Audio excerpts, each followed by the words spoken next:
Okay, I am grateful that RTD returned Doctor Who to the screen, and I agree the man can be talented and hard-working, but I'm personally looking forward to seeing him leave, and for the Mothman to inject some freshness and hopefully some gravitas into the show next year. I'd say Last of the Time Lords is the exact point Doctor Who abandoned its principles, and decided that it's okay, and probably even preferable, to be stupid. Beneath the very clever entertaining surface, Last of the Time Lords is a very serious and intelligent piece of work.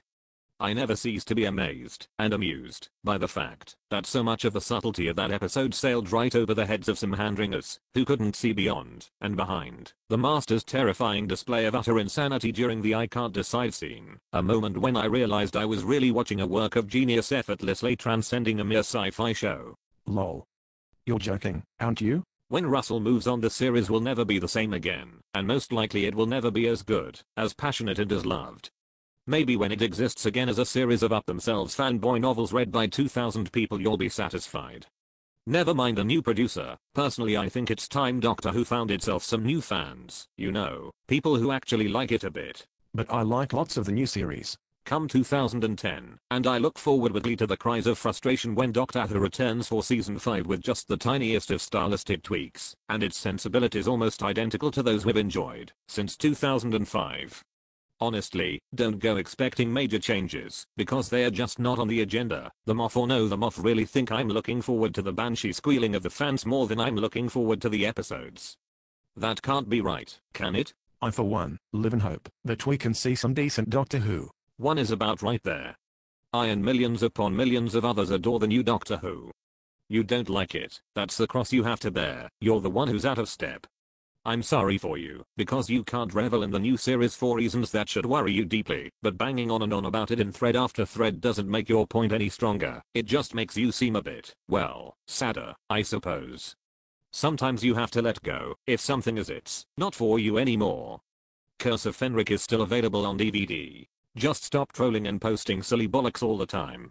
Or stop watching the program that gets you so riled up you feel the need to spurt it all over a forum where people with the sense to actually like and appreciate it can get on with the business of liking and appreciating it, together with the odd bit of constructive thoughtful criticism added in for good measure now and again. Maybe you should take a step back sometimes and think about what you post before you post it, and maybe you could just let people have their say and get over the fact that sometimes even fans of the show might think the odd episode was a stinker. They are entitled to this point of view, and are entitled to express it without someone bullying them.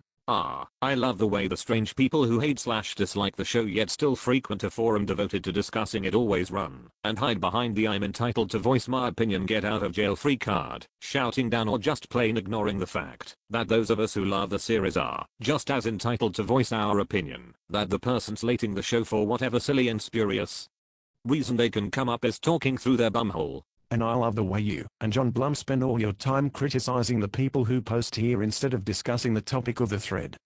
Wonderful stuff. One of the peculiarities of fandom, I suppose. My opinion is many episodes of Doctor Who are poorly directed. The writing is often shaky. The acting is unconvincing. For the most part, the production values, while good for British TV, suck. This is really all nonsense, opinion or not. The show is generally superbly directed, the acting is almost always spot on, the production values are now sky high. I could go on, but what'd be the point? I really wonder what you think is really impressive. Heroes, I suppose, yawn.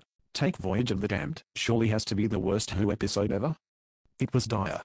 Sure, it looked good, all style and no substance. For Christ's sake, do we need another bloody thread with someone passing off their ill-considered opinion as the official line on this quality episode? There is a rate the episode thread.